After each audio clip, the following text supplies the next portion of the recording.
So, hello everyone and welcome. Today, the hot topic will be about knowledge management and more precisely accessing and leveraging internal knowledge in legal teams. I know it sounds like a bit what are we going to talk about, but just so you know, this is kind of a partnership between Law Former and Legal Ops Uncensored. And I think that knowledge management is such a hot topic, but I let Mariam explain the why behind today's webinar, which might as well become a series, I guess. Thank you, Leila. Hi, everyone, and thank you so much for joining today's discussion, including all the speakers. My name is Mariam, and I'm one of the founders of a legal tech startup called Lawformer, which is designed to streamline the contract drafting experience for legal professionals. I myself specialize in innovation and tech law, and I'm extremely excited to see how the technology will shape the future of legal services and the way legal professionals work, and that also includes knowledge management aspect of it. To provide some context on today's webinar, knowledge management is not a novel concept. Its importance has long been recognized across different organizations and teams. In fact, 75% of the companies that were surveyed by Deloitte say that knowledge management is highly important to their continued success. And I would go as far as to suggest that in the post-pandemic world, as organizations shift more towards remote and hybrid work, the reliance on knowledge management is going to grow even more. And people need to communicate, access knowledge and information all the time without being in the same space. And legal teams need to onboard new employees without relying on traditional training methods and physical documents. And when some of these employees leave, it's crucial for legal teams to ensure that institutional knowledge doesn't leave with them. And it needs to be preserved and maintained somewhere to ensure that legal operations continue to function smoothly. And especially for a legal industry that relies so heavily on precedent, I'd say proper knowledge management can have tremendous benefits, such as improved productivity, efficiency, risk mitigation, etc. And I think most of the people here today agree that knowledge management can be extremely important, can have tremendous benefits. However, people do disagree on the future of knowledge management in the era of AI. Some believe that AI is going to make knowledge management irrelevant, while others think, including myself, that AI can empower knowledge management and make it even more efficient.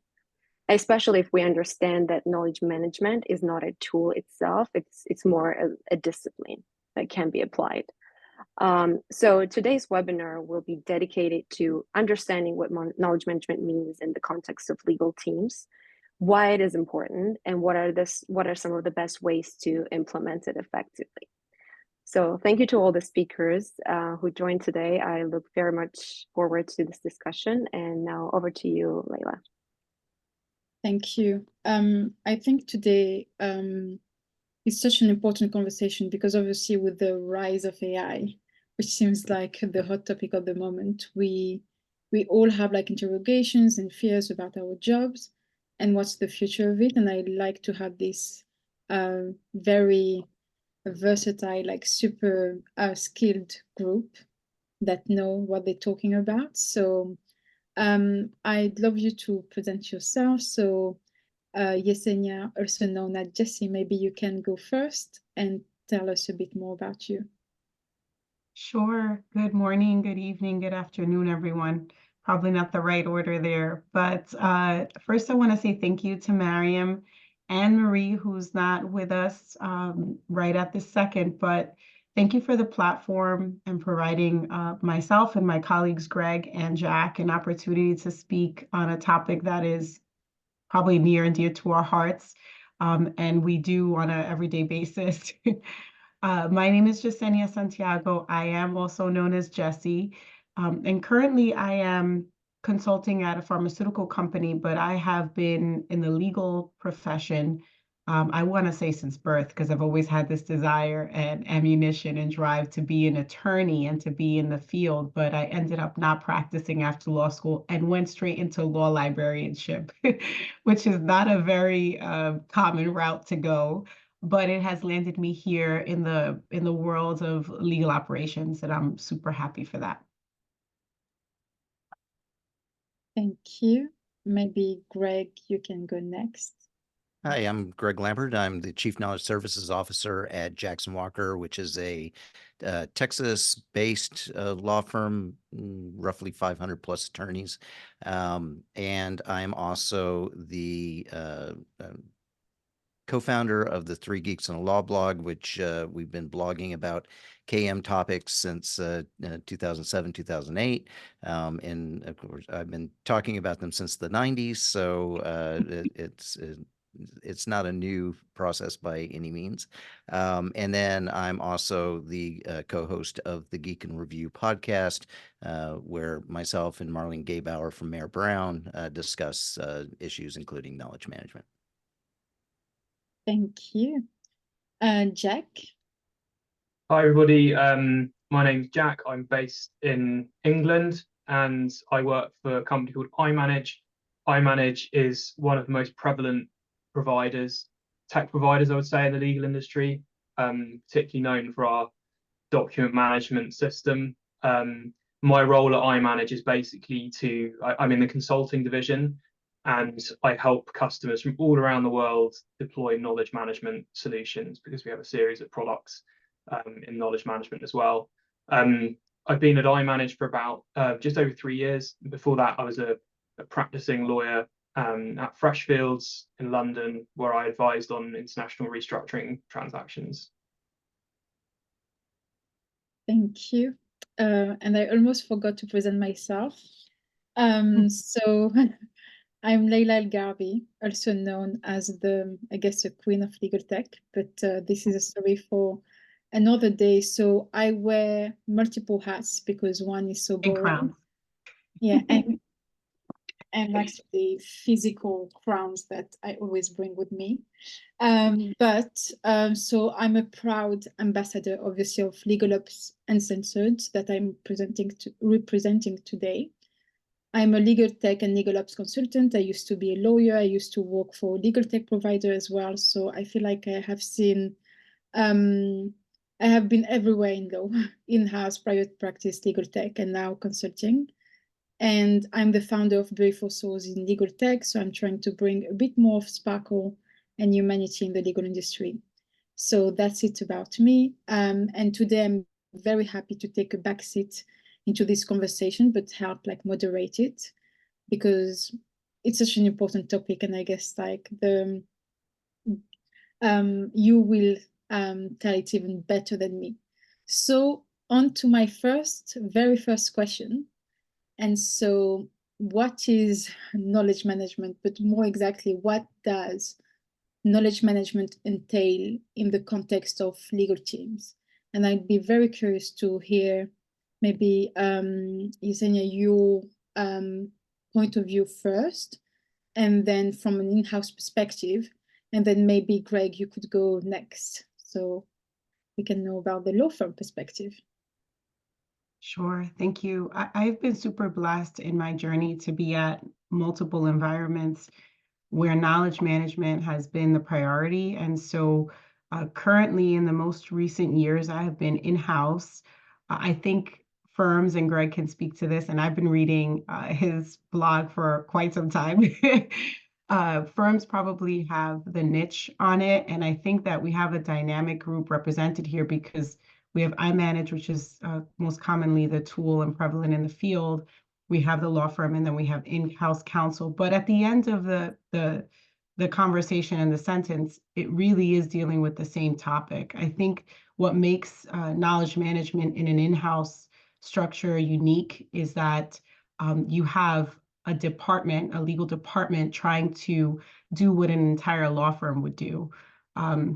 And so it's a bit more spread out and sporadic because you have knowledge management pockets happening all over the entire organization. And so now knowledge management encompasses information governance, records management, just different aspects of capturing, disseminating, sharing all of our knowledge that we have across the enterprise and within a department.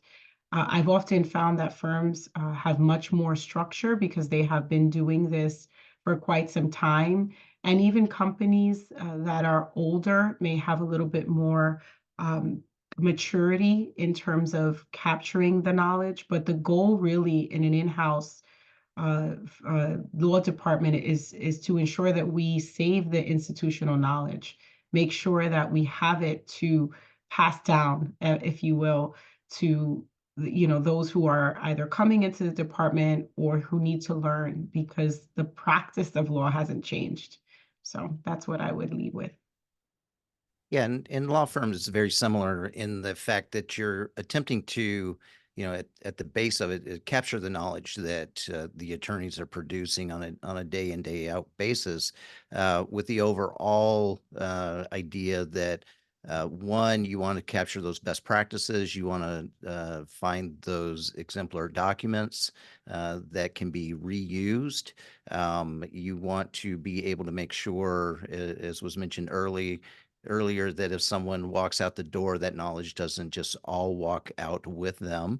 And then I think there's some other benefits of a good knowledge management program, and that's really what it is. It's a program, a process, and that is, it's so much easier to train newer attorneys that come in. That could be a brand new associate, or it could be a lateral that comes in. You get consistent outputs that, again, that not reinventing the wheel.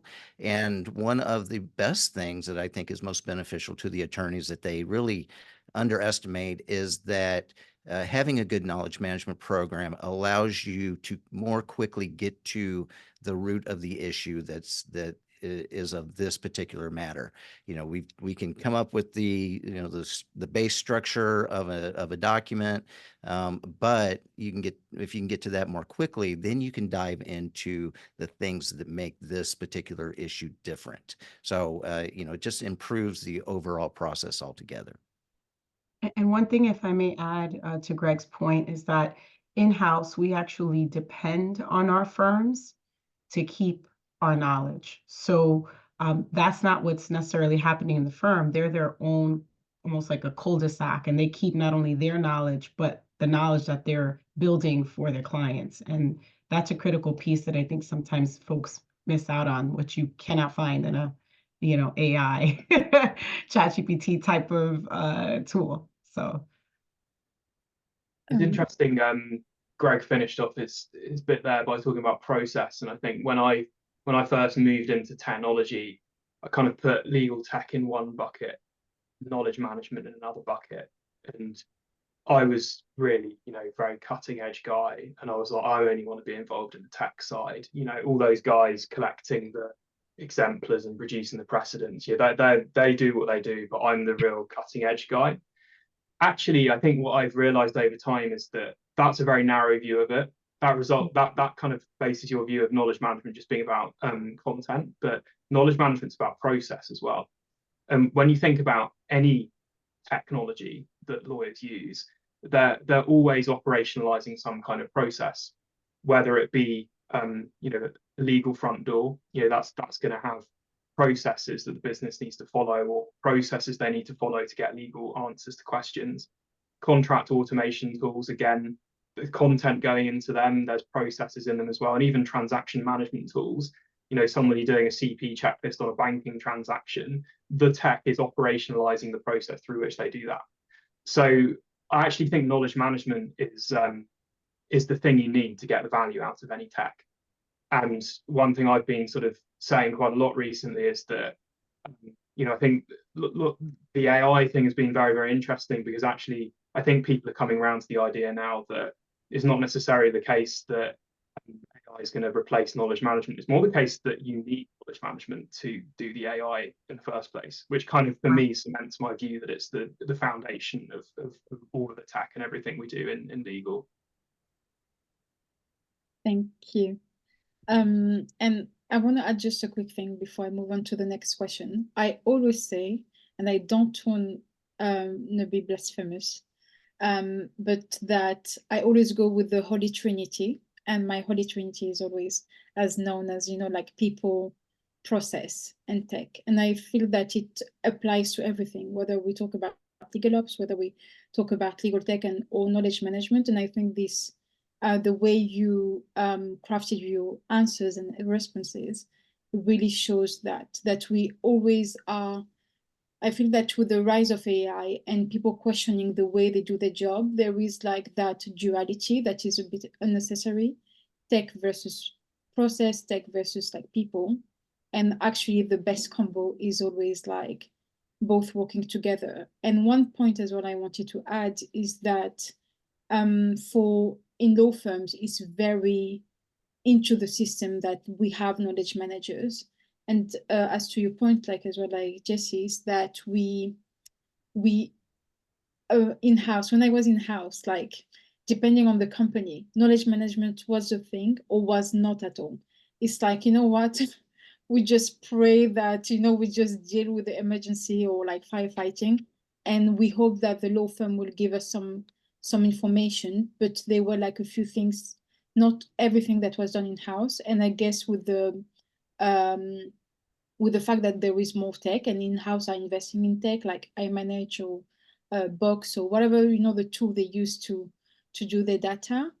Oh, thank God, hopefully, it makes it better. But I don't feel, maybe it's me, but I didn't call it knowledge management when I was in-house. It was just like, yeah, you do you, boo. Like there is someone in charge of getting the data somewhere. But yeah. Yeah, I would 100% agree with that. Law firms understand the value of knowledge management. They dedicate a whole sets of attorneys to doing this work. They understand that it needs to be maintained, it needs to be transferred. They understand the cycle of knowledge management, where in-house, we're not really having those conversations. We just assign someone and expect that they're going to run with every piece of the ecosystem, which is not really practical. I think in-house, we're changing the conversation because of the data and the privacy concerns, and those come associated with different ramifications for in-house. And so now I think they're understanding the weight of knowledge management more, but firms have definitely been a smooth engine operating for a very long time. Thank you. Now, Jack, this question is specifically for you. Okay. And this is actually one of my favorite topic, to compare Europe versus the US. I'm not sure like if the crowd is mostly US or outside of US today, but you mentioned while we were preparing the call that what US attorneys mean by knowledge management is often the exact opposite of what European lawyers mean by knowledge management. Can you please elaborate on this? This is a generalization. There are exceptions to this. The classic, when you talk to a European, in fact, I'd say actually it's more US versus rest of the world, to be honest, the comparison. Again, that's a generalization, but you talk to an attorney in the US about knowledge management, what they tend to mean is having some kind of search, like usually called like an enterprise search or something like that, that will basically do two things. Number one, it will search across lots of different content sources. So instead of me having to do, let's say I want to find out who I want to contact on an oil and gas state arbitration, I'm doing one of those, and I've never done one before. How do I find out how to do this thing? They will have a search that does it across multiple content sources, so I can type in my keywords, etc., over my DMS. I can do it over my website with bio information, over my HR system, over any other database, and gives you the best of all worlds rather than me having to search independently in each system. That's the first thing you do. And the other thing is this kind of concept of enrichment. And we often see, for example, firms have all of their projects in a DMS, but they have all of the kind of characteristics of the project in another system, like Foundation, for example, is a very good example. And what they're trying to do is to bring the foundation data into their DMS to basically provide a wider range of metadata to search over. So that's the kind of the US thing. There's not as rich a tradition in the US of there being dedicated knowledge lawyers that do things like create precedents or templates, that kind of thing. Although firms are starting to invest in that, actually, is an observation I have. When I first heard about this and people said, oh, this is what the US guys think knowledge management is, I thought, what are those guys drinking? That is just not at all what I think knowledge management is. Because for me, knowledge management, sorry, tequila is what we're tequila, drinking. right? So we're away from this tequila fueled knowledge management in the rest of the world, where I speak to a lot of my UK based customers, and they all say things like, oh, I don't want my lawyers fishing in the DMS for random stuff that an intern could have made, or I don't know whether we got sued on that contract, so I don't necessarily want people using it. And so there's a lot more concerns about quality of the content. So in the rest of the world, it tends to be more around like curated knowledge bases, that kind of thing, where you're not searching all of these different systems, but you're searching a much smaller thing that's dedicated to knowledge.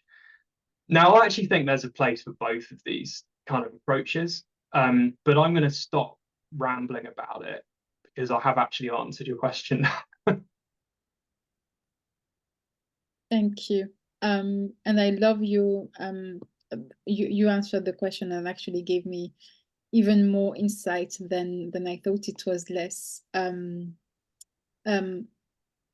I don't know how to say it, but it was more developed than what I thought. Like you went in more depth, which was really helping, because I have like a more dual view on legal tech sometimes of why US providers, let's say, struggle to sell in Europe. So it felt like your view was more like moderated than sometimes I have as a point of view. What's interesting is that you can go with like a lot of the products now, like the enterprise search ones, are having this like feature that's usually marketed around like semantic search or something like that, where it's like I can type in a word and a document will appear even if it doesn't contain that word, if it contains like some sort of semantic connection with the word.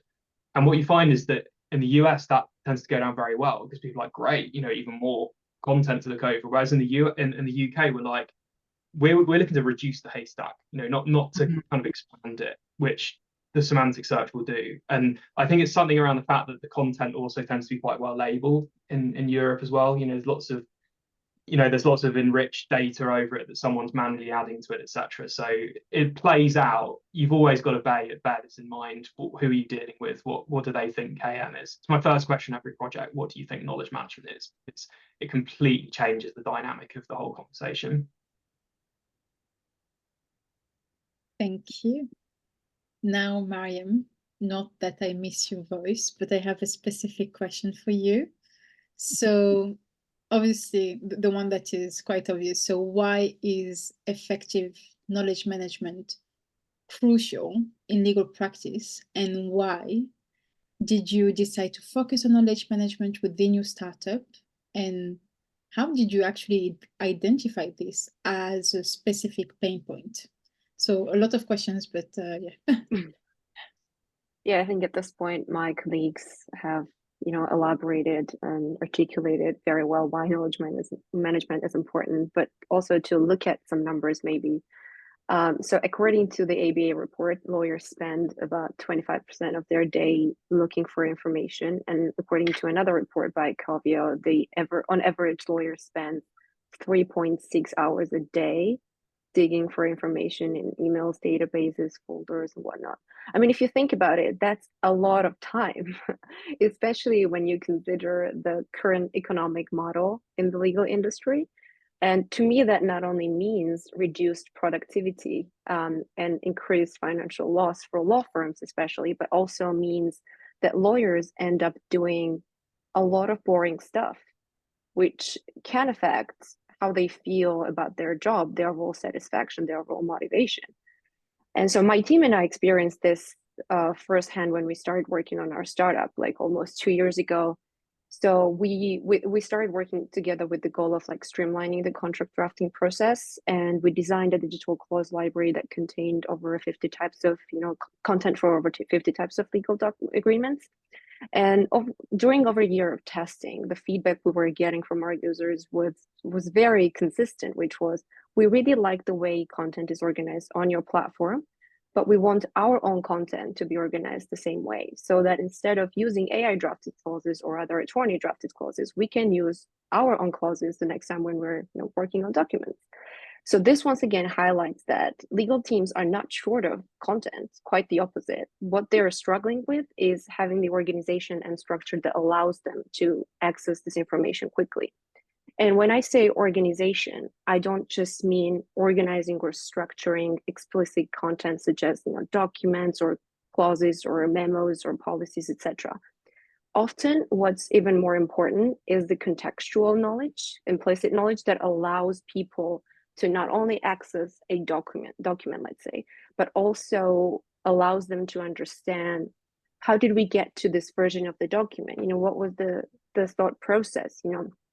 How did we negotiate this document, so that they can then apply these insights to similar situations and contexts in the future. And so in our case, that meant in allowing users to understand where these clauses or templates came from, who drafted them, how often they have been used, what type of agreements they were typically used in, are they neutral or not, and so on, to have like proper labeling mechanism in place to provide this contextualization. So I would say when we're talking about knowledge management, contextualizing is almost as important as organizing, to make sure that this knowledge then becomes actionable for legal teams. Thank you. And I always like to know the why behind startups and companies, and and thank you for the data. Sometimes just like having it backed by like real data or percentage or like number of hours, it just makes more sense. Even though sometimes I'm like, we don't need data, we know that we're suffering, or we know the reality of our life. But it always helps to know that we're not alone. Now for maybe more for Greg and Yesenia. So what are some of the most common challenges faced by legal teams in knowledge management? I'd love to hear about if there are like specific challenges for in-house and law firms. I'd love to hear about that. So I'll start if that's okay. Yeah. So I think the biggest thing, and this is not going to be a surprise to anybody, is the culture of the firm. In the vastly overused phrase, culture eats strategy for lunch or breakfast, however soon you start your strategy. And I think part of the biggest thing is knowledge management, and I'm going to come from this from a very U.S. Biases on KM. It's really about the sharing of information. And when you have a business structure that's set up to where a law firm is, owned by hundreds of individuals, and it's a collective, it's not always in the best interest of some people to share that information.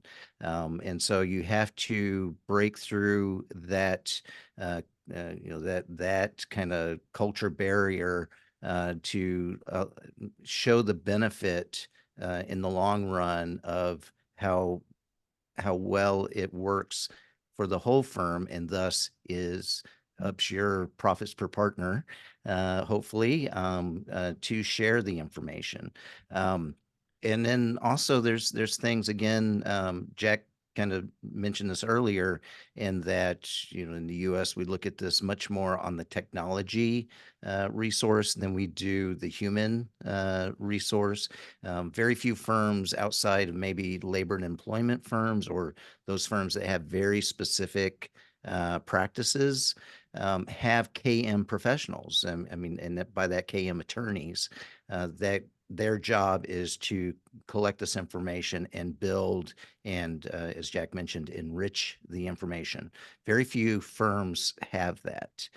So we look at it as a technology. And when you have a resource like that, the problem is who gets access to the resource, who's actually being, which practice group gets those resources.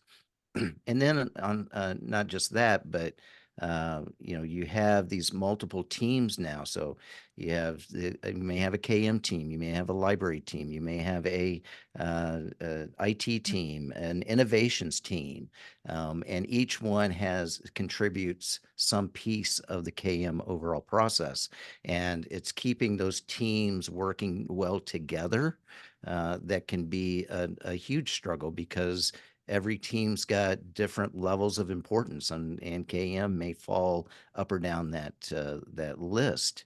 And so as you try to build the process, it's keeping all of the pieces moving in sync with each other. That can be a huge barrier to make a good KM program. I would agree with much of what Greg said. I think the challenge in-house is a bit different because we don't give the weight to knowledge management that firms do. As I stated earlier, knowledge is whoever owns it is supposed to transfer it. And there's no sense of community in terms of who's sharing what. If it exists in a repository that's owned by a different group within the enterprise and it's managed there, then you have to go to it's like the gatekeeper syndrome, right? And we're all gatekeepers of knowledge and we're all responsible and owners of knowledge, but there's a different mindset when you're at a firm. And even though, Greg said that there are different firms that stress the importance of various roles and give the precedent of, if an attorney has worked in this area, then he is best equipped to identify resources that will, enrich the ecosystem. But there's none of that really happening in a what do you say, a company setting. It's, who has oversight of the record, who do you have to go to, what form do you have to fill out? There's no cohesive process. There's no cohesive outlook as to how are all of these different bodies or contributors working together. We don't even have that concept. Where at a firm, it may be less mature, but at least they have the concept. You have different silos of information coming together. At a company is much, much more difficult, especially if you don't have enterprise search, which search is like, yes, it's critical and it's important, but you could be searching for information that is not relevant, right? There's bodies of information that are not relevant to our attorneys that do exist. We have repositories of information that we don't use, but our own information, we don't even have a good sense of that. So it really is a people process problem rather than a technology problem. So if I said, most of my attorneys would say, they consider knowledge management the building of a site, a website where you have, and that's one piece of it, but they don't see the factor of themselves giving into the information, making sure the information is maintained. So. Thank you. We are a bit more than halfway through the webinar. I just want to ask the audience, if you have any questions, please type them on the chat, because we'll try to spend the last 10 minutes answering those questions, or otherwise you'll be able to take the mic maybe to ask your question. And now I know that it's a lot of information, so we'll try to dive into the part where we're asking the practical questions. So, and which I believe is always like my top part of any webinars or any knowledge sharing. So now, Jack, for you, given that lawyers are really busy people, we all know that. I think that's a statement that is quite accurate. And knowledge management might be perceived as yet another task added to the plate. How do we overcome resistance and encourage collaboration and communication for knowledge transfer in legal teams. And if you have like quickly, just like a few top tips that I would be grateful. Sure, yeah. So tip number one, work out what you mean by knowledge activities. Like sometimes people just think, oh, I just want lawyers to share example work products. It's a bit more than that often. So just think about what you actually want people to do. But in terms of getting people to partake in those activities once you've defined them, there's really three things that you need to think about. Number one, incentives. So I always find it unbelievable that I'll go into one firm that has lawyers sharing knowledge, correcting each other's work, running training sessions, etc. And then I go into another firm and they'll say, look, our attorneys will never do that. They'll never do that. And I'll be like, well, one of your competitors does it. So clearly there's something that's different between your two firms. Like, it is possible. You just need to put the right incentives in place to do it. Like, for example, when I was at Freshfields, we did not get our bonus unless we had recorded 200 hours of knowledge activity in the year, which was reviewed by people. So that's tip number one, incentives. Tip number two, having like a knowledge infrastructure really helps. So if, for example, you did want people to share work product or share their learnings after they've got a deal, like maybe don't just rely on people to do that by their own volition, but have a team that is actively monitoring what people are doing and chasing them up for it. And the third one, which is kind of really, really good synergy between knowledge management and legal tech, is how can you capture knowledge or get learnings from people as part of work they're doing anyway?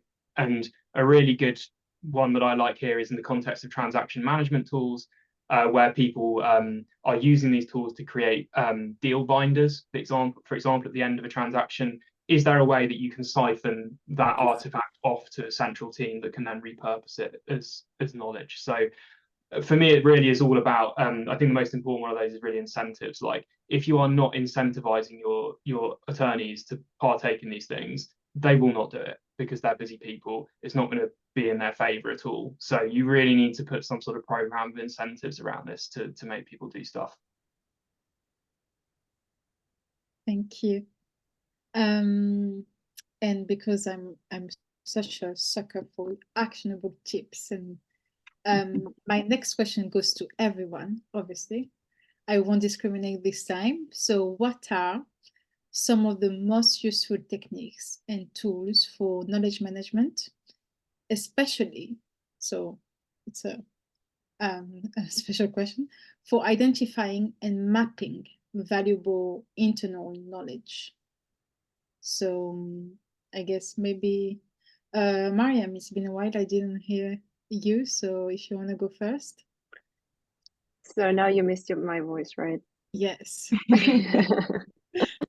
Sure. I'm sure Greg, Jack, and Yesenia, Jesse will do a great job providing, practical actionable points from, practical standpoint. But one thing that I would start with is, as with most projects, what is extremely valuable for knowledge management is really understanding the team, the workflow, and the process and their pain points on a deeper level.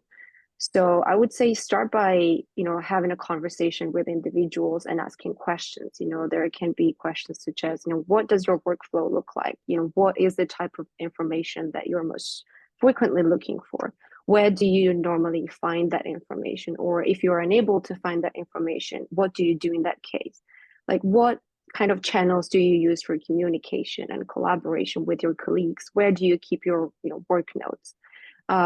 Where would you want, or in what form would you want to have information accessible to you?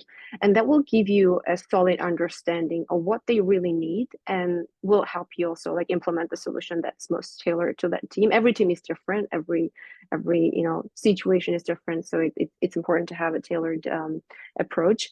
For instance, if you find out in the conversation that Slack is their primary channel for communication, then consider how you integrate knowledge management elements into that platform. Is there a plugin you could use, or is there an existing feature that you can better leverage? As Jack mentioned, think about what they're already doing and how you can embed knowledge management in what they're already doing. Because unless you make it easy, as we mentioned, lawyers are really busy people, and without the easiness and clear incentives, they are just going to see it as another task on their plate, and they already have a lot to deal with.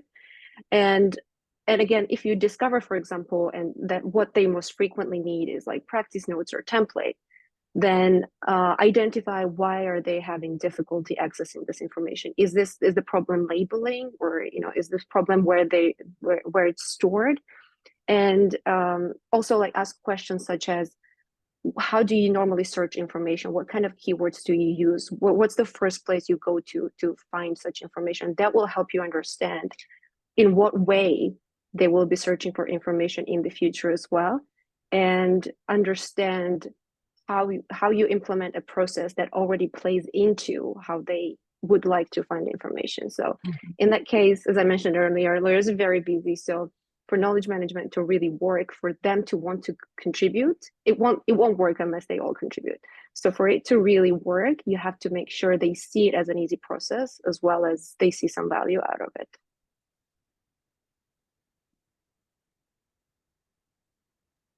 Thank you. Maybe Jessie, you can go next. Sure. I think what Mariam was referring to is really more of like a knowledge, what we would call a knowledge audit. It's sitting with people and making sure you understand what knowledge is valuable to them. And so often we skip that step, which is super critical. We think we know what knowledge is important, but take the time to really find out. And I think that's what Mariam started with, which is just a really pivotal aspect in building just any type of knowledge management. Agreeing with Jack in terms of making sure that there are resources and a structure. It's kind of quirky and maybe simplistic, but we could be calling the same thing by two different names. So if we don't have any type of standard naming convention, that's something that could really mess up the search, especially if you don't have syntax search, right? So I think just some of the basics of how do we put a foundation in place for knowledge management, having people that are driving, incentivizing. I'm just repeating the things because I think they are important, but also making sure that it's integrated with other functions, at least from an in-house perspective. Compliance is just as important. Government relations for us is just as important.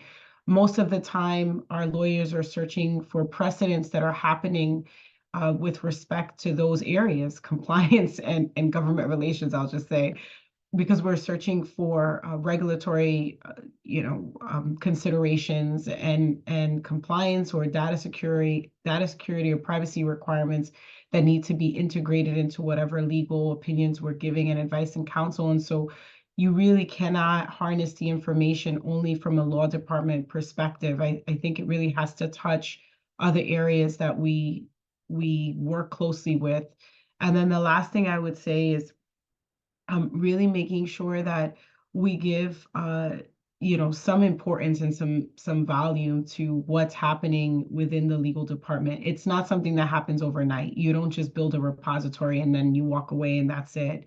It's something that needs to live and breathe and exist, which is the beauty of AI, right? It's a learning from human interaction, human touch. And we don't even do that as humans ourselves. Sometimes we just say it's a once and done type of thing, and it's never once and done. Knowledge is always being cultivated and it has to be maintained. And I think if we don't think about that aspect, it's going to die off quickly and people will be less interested to engage. So we have to think about it as a living, breathing type of effort. And it's not easy to do that. So those are the takeaways that I would give. Thank you. Greg, I saw that on the chat you put very I thought I would put mine in the chat so we didn't have to. There's a whole new conversation going on, which is almost as interesting as the one we're having here. So make sure to have a look in the chat as well. But I love it. It's definitely my love language, the way you put the tips. And if you didn't open the chat, please do it, because it's like very actionable tips. Like you cannot go wrong by following those 4 tips. I would say also for any tech project that people especially right now, especially since generative AI came out. Everyone's so excited about the tech that they just want to do the tech, and they forget to do, all of the steps that Greg put in there of actually, at some point when you deploy this tech, it's going to have to be used by somebody. And if you've spent millions deploying some tech that's ultimately useless, then you're going to look very, very silly indeed. So you can find that out by speaking to people.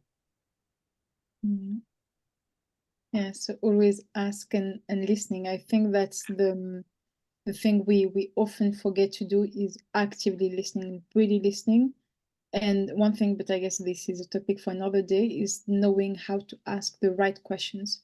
Because most of the time we assume that people, when they come to us, they know what they need or they know what they want. And I've seen that with legal tech a lot, is people think they know what they want or they know what they need, but actually when you try and dig deeper and you follow, like the right questions to answer, not just the one that will make people buy your tech, you really can figure out their pain points and how they work, because it's so important to figure out this on a very early stage. Otherwise, it's way too late, costly. Yeah. In the library world, we call that a reference interview in order to get to the actual question that they're really meaning to ask. But I would say this: if you have project managers that work on your team, use them, because they are experts at that and can help you better set up that whole process and get to some type of actionable item much faster than if you just try to do it yourself. Take advantage of people. Whoop, I muted myself. So now my next question is actually one of the questions that was asked on the chat by the audience, and I will get back to your question, Anastasia, about the tools, and the one from Jack is really interesting. So, but now the main question, but in less than 1 minute, this is a bit of a challenge. But there's a lot of conversation around how AI is going to kill knowledge management, blah, blah, blah. We all heard it. But what are your thoughts on this? And how is AI going to shape knowledge management? So for this one, I'm going to ask specifically Greg, because we are going out of time. So in less than 1 minute, what can you tell me? Well, I think it's going to be the opposite. I think that we're realizing that what I call like the 25-year-old overnight problem of bad data that especially law firms collect. And it sounds like probably in-house, same thing, because we've always realized that the information that we have is not clean. It's not uniform the way that we need it, especially in the old database structures of normalizing the data. Prior, it was a human problem. We would throw humans at the issue to try to clean it up. I think going forward, it's an AI problem where we'll use the AI to not just clean up the old data to make it more uniform to go forward, but it will become a part of the process. So that as we enter things into a document management system, that there will be AI tools agents working behind the scenes to normalize and clean up that data, structure it in a way that then we can use it better on the back end. Thank you.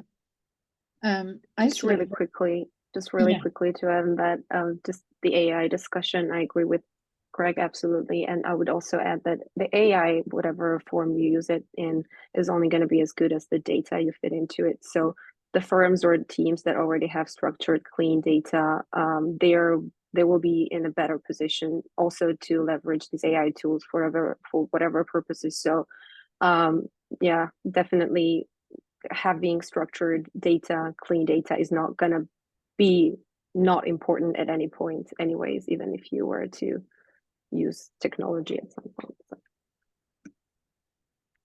Thank you, Mariam. I'm just seeing more and more interesting questions in the audience, so I'll try to be conscious of I have last 2 questions, and then I'll add the ones from the audience. But so now, Jack, in less than 1 minute, I love playing this game. So how do we put together knowledge management techniques plus AI to ensure even more efficiency, and especially when it comes to using AI to not only classify data information, but to produce knowledge too. So it's a bit challenging for less than 1 minute. Produce knowledge. Okay. Mhm. Wow, that's two different things. Yeah. So as with any AI thing, don't just throw AI just don't throw AI out there, see what happens. Also, don't do it just for the hell of it. Don't do it because of AI. Do it because you want there's some sort of tangible business benefit of doing it. So when I'm looking at this stuff, I'm always thinking, what do we do? What do we struggle with in knowledge? And usually those things are, having people share knowledge, classification of knowledge, and people finding stuff within knowledge sets. Can AI help with any of those things? It can definitely help with the classification part. Greg has already talked about that. At iManage, we've got classification models that have actually existed for years, and they don't use generative AI. They're more accurate than the generative AI. We can classify things according to what type of contract they are, for example. But now we're starting to, at the point lawyers submit knowledge assets, we can start to have summaries of them auto-generated, for examples, which is an extra kind of metadata that helps people find things. Can AI help create knowledge? I really struggle with that one, I have to say. I don't think we're close to an AI being able to generate a precedent for you or anything like that for so many reasons. I've written about it on my blog quite a few times. I hear this a lot, that AI is going to start generating contracts for us. It's absolute nonsense. It's not going to happen. Templates are going to be so much better than AI at those things. AI can probably provide a better interface over knowledge content though. For example, instead of you having to read 4 survival guides on insolvency law, maybe the AI can do a summary of those 4 things that then helps you read those things in a better way. So for me, the answer to the question is all about, what do we struggle with? Can AI help those things? And just because AI might be able to help with it, it might not be the best thing to help with it. So don't have a bias towards using AI for the sake of AI. That's my advice. Thank you. Loving this actually. Very detailed answer, and like answering actually I was wondering as well, like, can it produce knowledge or not? So so now the last question before we go to the other audience question, even though I see that Jesse and Greg are very active in the chat and replying to the questions. I love this group.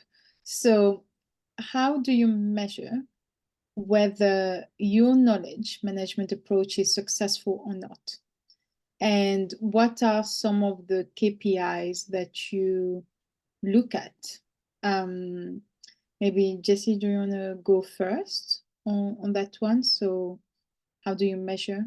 What are the KPIs that you set? Sure.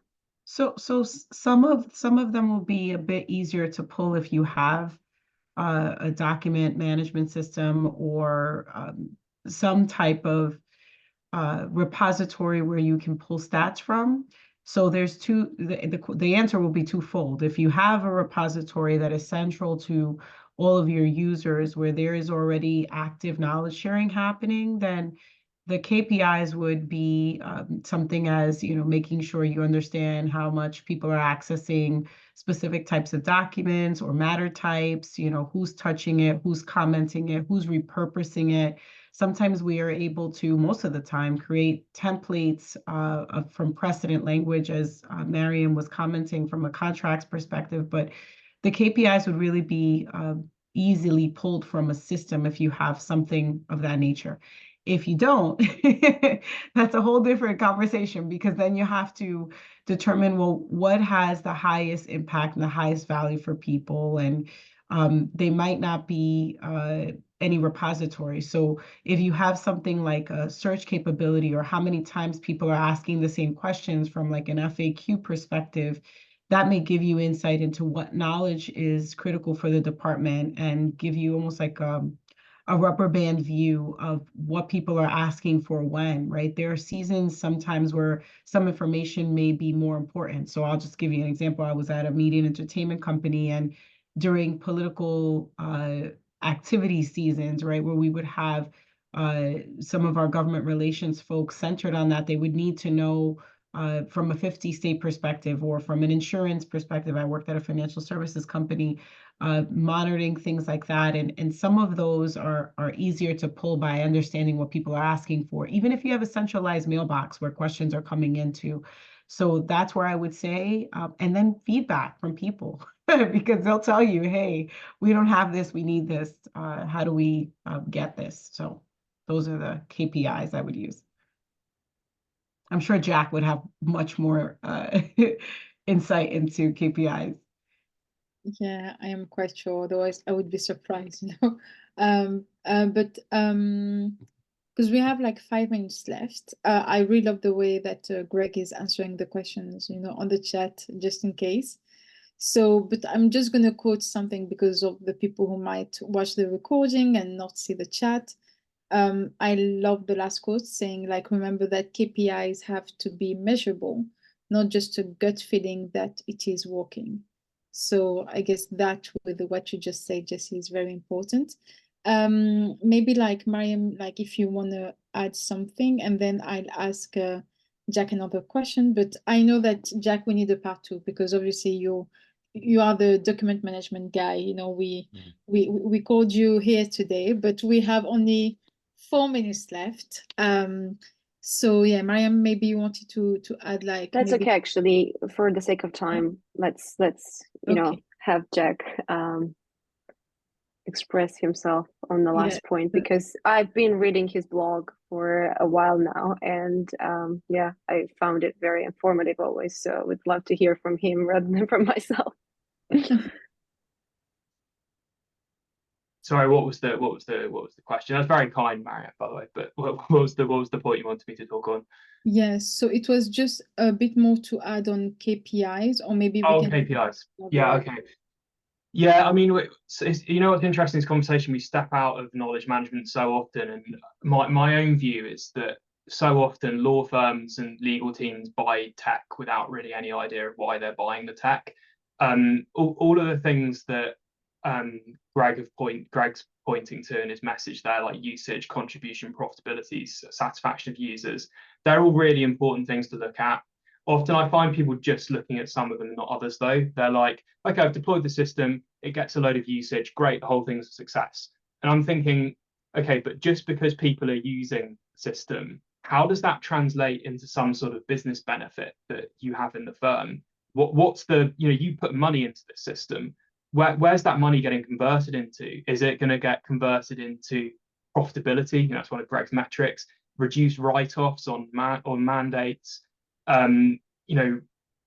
Diversity in your teams, people being retained at the firm because they're not working stupid hours because they're all reinventing stuff from scratch. For me, that I'm in the business of, as a former lawyer myself, I want to solve those things. My main thing is to kind of reduce the kind of stress that attorneys are under, because I was on an enormous amount of stress when I was practicing. And I think you've got to look at those higher level things. And that's the case, not just for knowledge management, but for all kinds of legal tech. And it's so often missed, in my view. Thank you. Thank you so much. I just was going through the chat in the same time to see if we answered all the questions, but I feel this group and even the audience is very helpful, because I guess that every question was answered, and maybe it would be good to share those questions, Mariam, because some about the tools I think are very actionable questions. People are just wondering what tool to use. Yes, I agree. We need knowledge management for this chat because there's a lot of valuable knowledge in here. So definitely we'll make sure to put it in writing and disseminate this, widely on social media, on our blog, so that people who couldn't attend the webinar, who registered but for some reason couldn't join us, or others who are interested, could look into this and learn something useful. So definitely that was a good idea. We'll make sure to compile this, and also we'll have the recording shared on our social media and YouTube channel as well, for those who couldn't attend to watch at some point later. So thank you so much. Thanks, everyone. Thank you, everyone. Have a great day. Thank you, everyone. Bye-bye. Bye. Bye-bye.